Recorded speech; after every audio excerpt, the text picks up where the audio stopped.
Good morning and welcome to St. Swithin's in Sandy once again. Some questions are hugely important to the way in which we live our lives.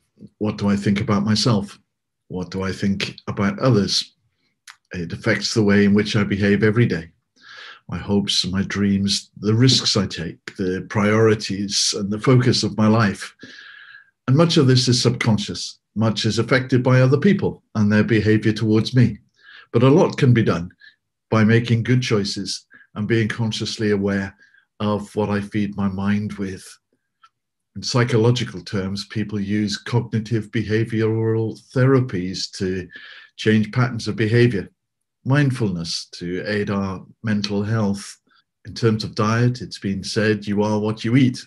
It's a reflection of Jesus' story about how the Pharisees were to criticize him and his disciples for not washing their hands before they ate dinner.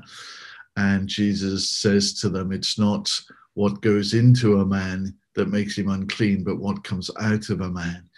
That he called them whited sepulchres. He called them like graves who are beautifully white and marble on the outside, and yet on the inside are full of dry bones and dead and decaying flesh.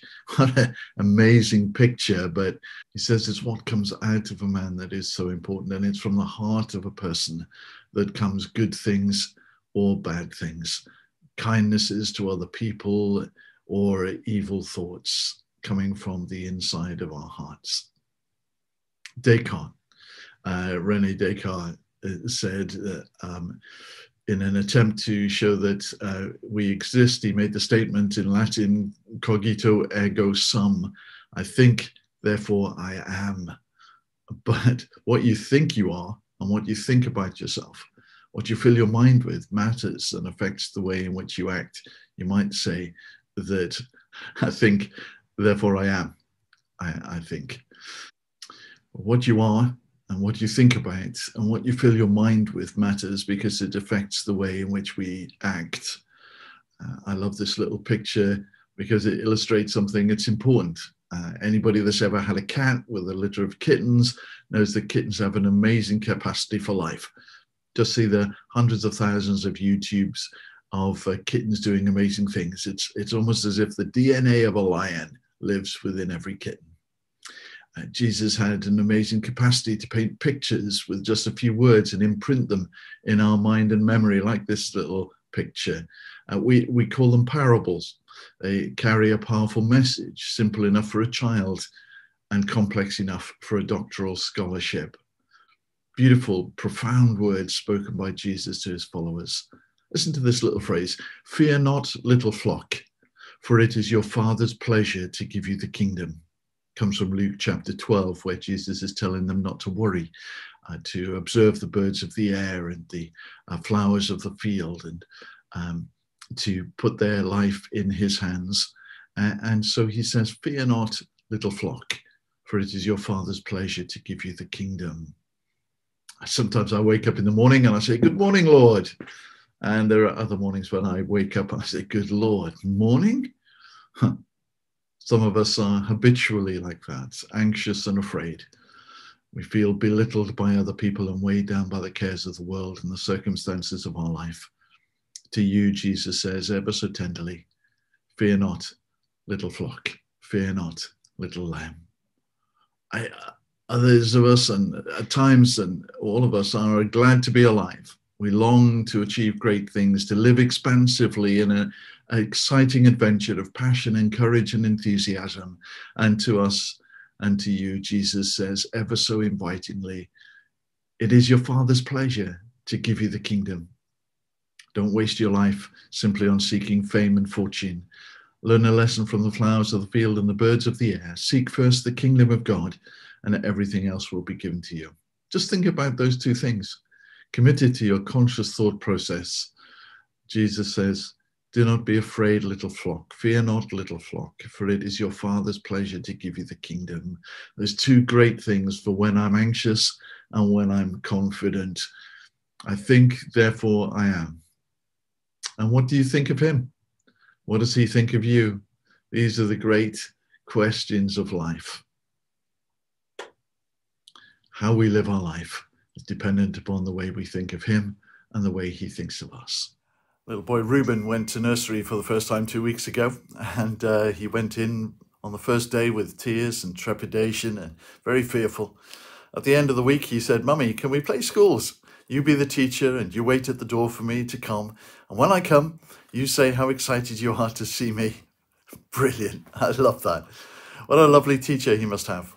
And thank you to you all, teachers and ex-teachers, classroom assistants who influence our children. Well, what draws us to the greatest teacher of all, to Jesus? What draws you in particular to him? Why do you declare yourself to be a follower of Jesus, a follower of the way, a Christian, a little Christ?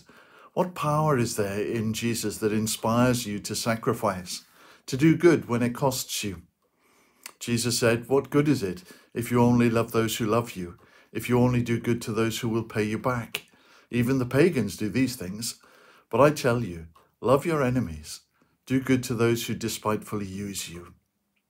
Why would you do that? Why would you choose to follow such a man? In this week's paper, there was a quote from a Serbian warlord: "For every Serb killed, we will kill 100 Muslims." We're not usually that extreme in our revenge and response to our neighbors, but to those who hurt us or despitefully use us, we can feel very bad. But why go to the extremes of taking Jesus' words seriously? It's not only forgiving our enemies, but also blessing them. What is it about Jesus that has captured the hearts and minds of peasants and kings for 2,000 years? Why is it that we gather together in his name in this little town of Sandy? People who between us speak more than 30 languages from all across the world. What draws us together to not only follow Jesus, but also to worship him as the image of the invisible God? Is it because, like so many, you have discovered the grace in a graceless world, kindness in a dog-eat-dog culture, in a society where the rule of law has no place for mercy? Does our heart respond to the words of St. John in chapter 1 of his Gospel, where he says, "The law came through Moses, but grace and truth came through Jesus Christ, and in him we have received grace upon grace"? Have you fallen in love with the character of this man who mends the broken hearts of the woman who's been abandoned by 6 husbands, who restores the woman caught in adultery and shames the hypocrites who condemn her, who sees the blind beggar that no one else sees, who heals the woman that doctors can't heal, but from whom they steal? Have you discovered the joy and the freedom and security of worshiping God as Jesus reveals him to us? How come the Bible in the book of Hebrews says Jesus is the image of the invisible God? Paul in his letter to Colossians says he is the exact representation of his being.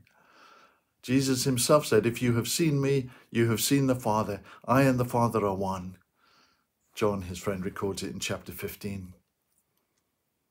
But what about that spiritual longing and wondering that we experience, the grasping for an understanding of a spiritual side to human life? It's present in every culture, whether it's expressed in animism or polytheism, monotheism or paganism, atheism.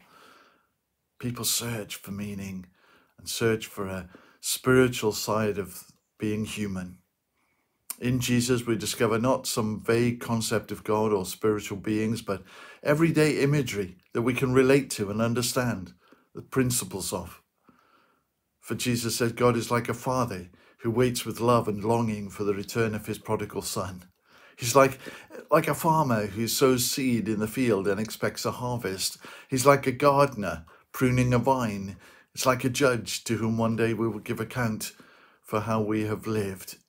He's like a helper, a comforter, a lawyer who comes alongside us to help and empower, to give us wisdom in our times of need. These are images that we can readily understand and grasp. Or maybe you follow him because you have experienced the power of his resurrection.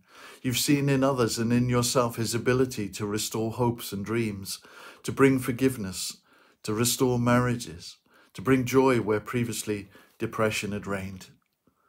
One of the things I love about Jesus is his ability to speak words of wisdom and health into our hearts and minds, beyond just intelligence. Have you experienced men and women who sometimes are so intelligent and clever that they leave you feeling foolish and inadequate when you've left the conversation? Well, Jesus wasn't like that. He was so intellectually advanced that at the age of 12 years old, he was debating with the greatest scholars of his day, and yet he was readily understood and loved by the uneducated peasants in the fields as well. One day, after debate with the Pharisees and the Sadducees, people began to leave Jesus, and Jesus asked his disciples, "Will you also leave me?" And Peter replied with these amazing words, "To whom else shall we go? You only have the words of eternal life." I find myself taking great joy in the beauty and the simplicity of Jesus' teaching. Perhaps today, because it has so much part of our cultural heritage, we've lost the wonder of the stories that Jesus told and their power to challenge and transform. But it seems to me that Jesus' words came from the heart of God, and they go directly to the heart of the human problem. Take, for example, the article this week in the newspaper. A Lebanese billionaire turned 40 last week, but because of COVID restrictions, she could not have all her friends at one party. Instead, she held 150 parties across the world with a total cost of £20 million. While we're still reeling with the imagery of the disastrous explosion in Lebanon, and the people around the world were donating £5 and £10 to raise money for those made homeless or struggling to get by with no water or hospital, this one person could have made such a difference to her fellow countrymen, but preferred to spend her money on champagne that would eventually be poured down the sink, rather than supply water to the destitute, to buy a dress for hundreds of thousands of pounds that would be worn for one day, rather than clothe those living in rags. Jesus speaks to these things. Barry Humphries, the comedian, perhaps best known for his character Dame Edna Everage, do you know her? Entitled his autobiography, More, Please. And in it he says, "More, please," were the first intelligent words I uttered. He went on to say, "I have always wanted more. I've never had enough milk or money or socks or sex or holidays or first editions or solitude or gramophone records or free meals or real friends or guiltless pleasures or neckties or applause or unquestioning love." Of course, I've always had more than my fair share of most of these commodities, but it's always left me with a vague feeling of unfulfillment. Where's the rest? Well, seeking pleasure for ourselves will always leave us with a vague feeling of unfulfillment. 2,000 years ago, Jesus spoke so clearly and simply to this age-old problem in ways even a child can understand, gives the answer to what will satisfy our spiritual hunger and thirst and the things that we should seek more and more of. Two things in particular: living to please God more and more, and loving each other more and more. St. Paul writes it that way in his first letter to the Thessalonians, chapter 4. And I pray that this week you will more and more know the deep, deep love of Jesus, vast and bounded like the sea. May you grow in your love for him and your love for those around you. God bless you.